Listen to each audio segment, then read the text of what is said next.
کیا، جو کہا ہے وہ کر کے دکھائیں گے ہم۔ تم نے جب بھی پکارا ہمیں اے وطن، تیرے گلشن کو پھر سے سجائیں گے ہم۔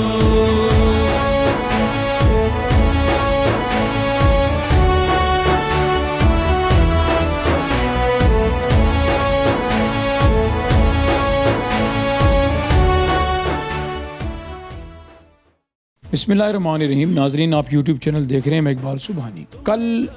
26 نومبر کو راولپنڈی مری روڈ کے اوپر عمران خان نے جو مارچ کا اعلان کیا تھا،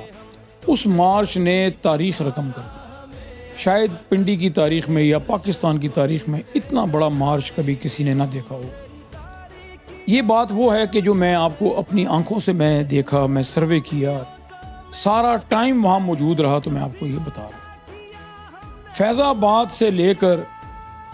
6 روڈ کے فلائی اوور تک اور 6 روڈ کے فلائی اوور سے لے کے چاندنی چوک تک لوگوں کا ایک جمع غفیر تھا۔ ایک تو دونوں سائڈ کے روڈز تھے، پھر دونوں روڈز کی سائڈوں کے اوپر سروس روڈز بھی تھے، اور پھر سروس روڈ کے ساتھ جو دونوں سائڈوں کے اوپر یعنی کہ 6 روڈ اس طرف اور پھر 6 روڈ دوسری طرف صادق آباد کی طرف، اور پھر جتنے بھی ان کے ساتھ لنک روڈ ہیں، وہ سارے لنکس روڈ کے اوپر لوگ بہت بڑی تعداد کے اندر موجود تھے، اور ایک ریکارڈ بن گیا ہے کل کے اس احتجاج کا۔ اب لوگ جلسے کے اندر موجود تھے، مارچ کے اندر موجود تھے، میری کئی لوگوں سے بات ہوئی۔ لوگ یہ سوچ رہے تھے کہ شاید عمران خان یہاں سے اسلام آباد کی طرف مارچ کا اعلان کریں گے یا یہاں پر دھرنے کا اعلان کریں گے، اور بے شمار لوگ میں نے دیکھے کہ جو اپنے ساتھ پورا ساز و سامان بھی لے کر آئے ہوئے تھے، جو کمبل، تکیے اور اپنے کھانے پینے کی اشیاء، یہ بھی چیزیں لے کے آئے اور بیٹھنے کے ارادے سے۔ کئی لوگوں سے جب میں نے بات کی تو انہوں نے کہا جی کہ چاہے جو مرضی ہو جائے، ہم نے یہاں سے نہیں جانا، اور ہم نے عمران خان کو یہاں سے جانے نہیں دینا، ہم نے یہیں پر دھرنا دینا ہے، جب تک یہ امپورٹڈ حکومت ختم نہیں ہوتی ہم یہیں دھرنا دیں گے۔ بہرحال وہ پھر ایک ایسی بات ہو گئی کہ جو کسی کی توقع کے اندر بھی نہیں تھی، کسی کی سوچ کے اندر بھی نہیں تھی، کہ جب عمران خان نے اس مارچ کے کرنے سے کچھ دن پہلے کہا تھا کہ میں سرپرائز دوں گا، اور پھر عمران خان نے جب اپنی بات شروع کی تو لوگ بڑی بے چینی سے تقریر سن رہے تھے کہ ابھی کب عمران خان اعلان کریں گے کہ ہم نے اسلام آباد کی طرف جانا ہے یا ہم نے دھرنا دینا ہے۔ تو ایک تذبذب کی کیفیت تھی، اور لوگوں کے چہرے کے اوپر ایک پریشانی کا عالم تھا، اور آنکھوں میں ایک چمک تھی کہ عمران خان بس اعلان کریں اور ہم اس کے اوپر عمل کریں۔ پھر عمران خان نے جب یہ بات کہی کہ اگر میں ابھی اسلام آباد جانے کی کال دے دوں گا تو اسلام آباد کے اندر بہت خون خرابہ ہو جائے گا اور بہت گڑبڑ ہو جائے گی اور بہت تباہی ہو جائے گی، وہاں سے اندازہ ہونا شروع ہو گیا کہ عمران خان اسلام آباد کی طرف جانا نہیں چاہ رہے۔ پھر اس کے بعد کرتے کرتے آخر میں جب عمران خان نے یہ بات کہی کہ ہم تمام اسمبلیوں سے استعفے دینے جا رہے ہیں، پنجاب اسمبلی اور کے پی کی اسمبلی کو ہم توڑنے جا رہے ہیں، تو تب جا کر لوگوں کی جان میں جان آئی، اور لوگوں نے خوشی کا اظہار کیا کہ چلیں ایک ایسی بات کہ جس کی توقع نہیں کی جا رہی تھی، عمران خان نے اس کا اعلان کر دیا۔ تو یہ بھی ایک بڑی زبردست چال تھی اور ایک بڑی زبردست موو تھی جو عمران خان کی طرف سے ہوئی، کہ جب عمران خان اسمبلیاں توڑ دیں گے تو 568 تعداد ہے پاکستان تحریک انصاف کی مختلف اسمبلیوں کے اندر، سندھ کی اسمبلی کے اندر، بلوچستان کی اسمبلی کے اندر، پنجاب اور کے پی کے اندر، یہ 568 کی تعداد ہے۔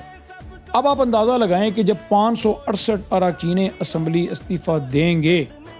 اور پنجاب اور کے پی کے اسمبلی توڑی جائے گی، تو پھر کیسے یہ حکومت، یہ امپورٹڈ حکومت الیکشن کروا سکتی ہے؟ یہ ممکن ہی نہیں ہے۔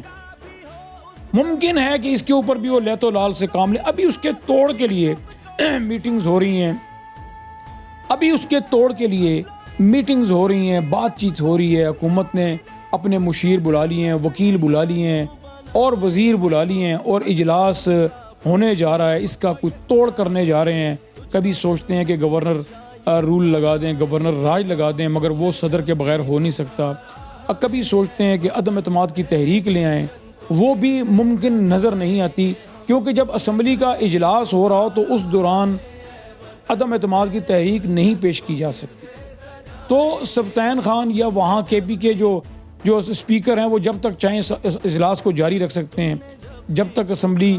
کے اندر عدم اعتماد کی تحریک نہ ہے اس وقت تک وہ اجلاس کو جاری رکھ سکتے ہیں، اور جب اسمبلیاں توڑنے کا اعلان ہو جائے تو ظاہر ہے پھر اس کے، کیونکہ سنا یہ ہے کہ اسمبلی کا اگر اجلاس ہو رہا ہو تو اس دوران تحریک عدم اعتماد پیش نہیں کی جا سکتی۔ ناظرین، اگر آپ کو یاد ہو تو 3 لوگوں کے میں نام لیتا ہوں: مریم اورنگزیب، رانا ثناء اللہ، ذوالفقار کھوسہ، پیپلز پارٹی کے جو سینیٹر ہیں۔ ان 3 لوگوں نے یہ کہا تھا عمران خان کو، باری باری میں بات کرتا ہوں۔ رانا ثناء اللہ نے یہ بات کہی تھی کہ اگر عمران خان واقعی سنجیدہ ہیں اور واقعی سیریس ہیں تو پھر ان کی جو 2 اسمبلی ہیں، کے پی کے پنجاب اسمبلی، وہاں سے استعفے دیں، اسمبلیوں کو توڑیں، پھر ہم ان کی بات کو مانیں گے کہ واقعی یہ سنجیدہ ہیں اس معاملے کے۔ اور اسی طرح مریم نواز نے بھی یہ بات کہی تھی، اگر عمران خان سنجیدہ ہے تو وہ پنجاب اسمبلی اور کے پی کے اسمبلی کو توڑیں تو پھر ہم اس کے اوپر کر سکتے ہیں۔ اور رانا ثناء اللہ نے تو یہاں تک کہا کہ میں گارنٹی دیتا ہوں، یہ اگر پنجاب اسمبلی اور صوبہ اور کے پی کے اسمبلی توڑ دیں تو میں گارنٹی دیتا ہوں کہ ہم الیکشن کروا دیں گے، ہم نیشنل اسمبلی توڑ دیں گے، ڈیزالو کر دیں گے، یہ کہا رانا ثناء اللہ نے۔ اور پھر ذوالفقار کھوسہ نے یہ بات کہی تھی کہ اگر عمران خان واقعی سنجیدہ ہیں تو کے پی کے اسمبلی اور پنجاب اسمبلی توڑ دیں، تو میں اس بات کی گارنٹی دیتا ہوں کہ میں سندھ اسمبلی بھی توڑاؤں گا اور میں الیکشن کے لیے ان کو تاریخ بھی لے کر دوں گا، اور یہ میری گارنٹی ہے۔ میں یہ باتیں انہوں نے ابھی چند دن پہلے کی، اور اب دیکھیں کہ جب اس نے اسمبلی توڑنے کا اعلان کیا تو رانا ثناء اللہ کہتے ہیں کہ یہ اس نے خودکشی کی ہے، رانا ثناء اللہ کہتے ہیں کہ یہ اس نے فرار کا راستہ اختیار کیا، رانا ثناء اللہ کہتے ہیں کہ عمران خان جو ہے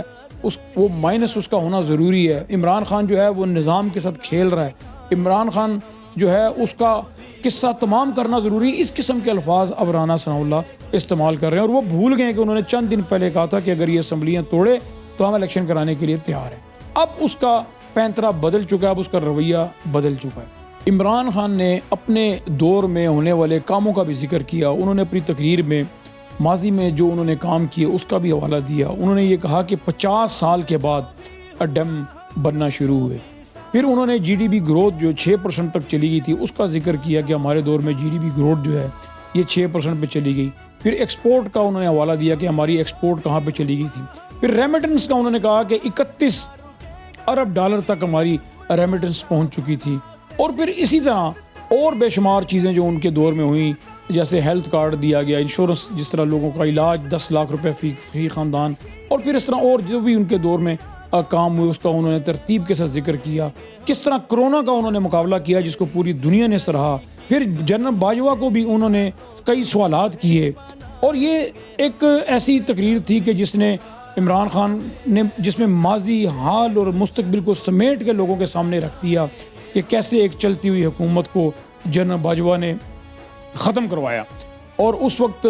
کوئی ایسے ایشوز نہیں تھے، کوئی ایسا معاملہ نہیں تھا، مگر انہوں نے پی ڈی ایم ایک بنوا کر اور پھر حکومت کے خلاف مہنگائی کے حوالے سے احتجاج کروا کر اور پھر ہم پر عدم اعتماد کر کے تو ہمیں فارغ کر دیا، اور پھر ان لوگوں کی حکومت بنائی کہ جن کے اوپر بے شمار مقدمات قائم تھے۔ اور آپ دیکھیں کہ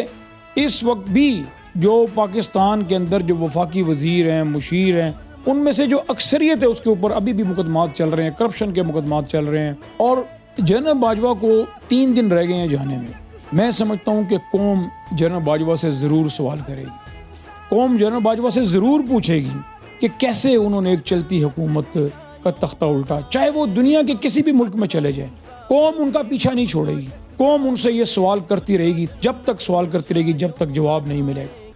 وارنٹ دیا ہے، بالکل ٹھیک ہے، عزت سے آئے ہیں، اور میں جس طریقے سے اپنی تقریر ختم کی ہے میں سیدھا گھر پہ آیا ہوں، بھاگنے والا نہیں، کے پی کے نہیں جا رہا جی۔ اس لیے رول آف لا کے خلاف، رول آف لا کے حق میں اس ظلم کے خلاف جو ہے ہم نکلے ہیں، اور یہ ڈائریکٹ جو یہ آرڈر لیتے ہیں یہ ڈائریکٹ باجوہ سے لیتے ہیں، وہ اس کے اندر انوالو ہے جس نے پہلے مجھے بے لباس کیا، میرے خاندان کے ساتھ انہوں نے جو کیا ہے، اللہ کے فضل سے میں سپریم کورٹ کو بھی کہتا ہوں، وکلا کو بھی کہتا ہوں کہ نکلیں،